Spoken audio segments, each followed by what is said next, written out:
Okay, welcome back, Jason.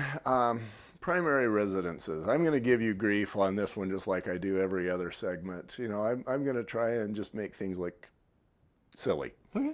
So, your primary residence, I'm going to assume, is the one that you live in first and foremost. Right. Let's say that I guess if I spend 50% of my time here and 50% of my time there, I probably just have to decide which one I'm going to claim.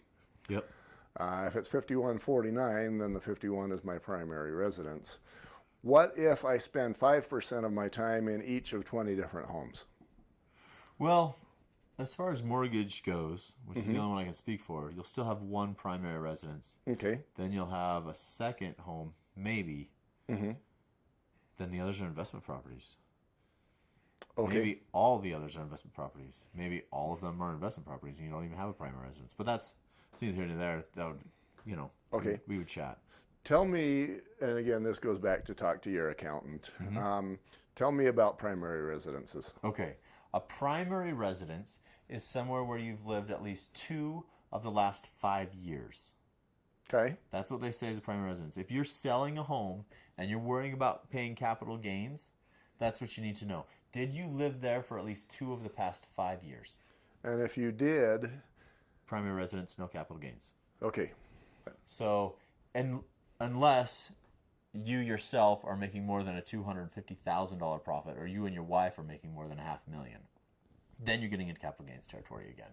But typically, you don't make $500,000. So let's say I make $501,000 off of the sale of a home that I lived in Right. for 2 of the last 5 So years. you bought this home for $100,000, and now you're selling it for $601,000. Right. Okay.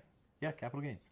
And is that capital gains on the entire wad, or can I deduct the 500,000? Talk to your CPA. Okay. So it would make sense, right? It would make sense if you got your acquisition cost and you took away the improvements, and then you have your basis, right? But I don't want to get into tax advice, and I don't want anybody to say. But Jason said, All right. "No, I took away. These are my acquisition costs. This is my basis. There's not capital gains. I ain't gonna back you up with the IRS. I'm gonna just say, have fun." Yeah. So. Okay. I'm trying to paint you in the corner, and you keep backing out here. Yeah, lawyers say the best answer is it depends. And yeah, I guess our role is not necessarily to give you tax or legal advice. It's to Nope. give you a background. Well, it depends.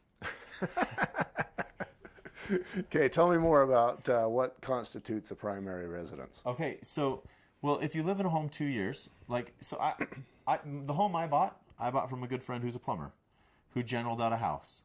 He sold it to me. He made a good profit. He went and built another home, and he lived in every home 2 years to the dot. Boom, boom, and just built better, nicer houses.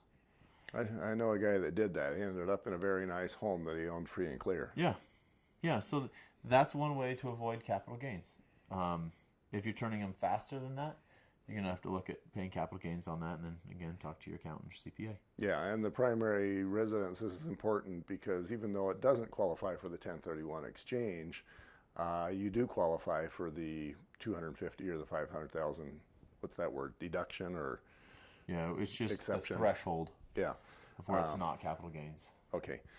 So yeah, I can see how a realtor needs to have that under his belt too when you're talking about 1031s. Maybe you got a client that might be thinking, okay, I just made 100,000 on my home. I want to do a 1031. You can have enough information to suggest to him that maybe he doesn't need to go that direction. Right. Okay, now that brings up another question for me because I actually listened to what you said. What if you are living, I actually have some neighbors doing this where she lives not too far away from me and he lives most of the time in Oregon. So they will both spend the majority of their time in those respective homes.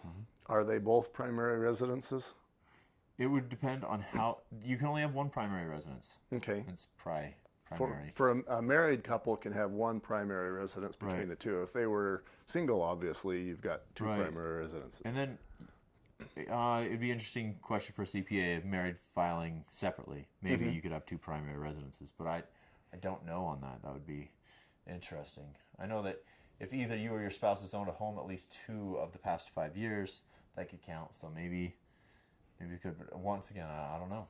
All right, these are all questions for you to talk to your legal advice or your accountant for. Yeah. All right, next up we've got how to use your home for personal and business use. Well, just the repercussions if you do. Okay, and we'll be right back. Cool.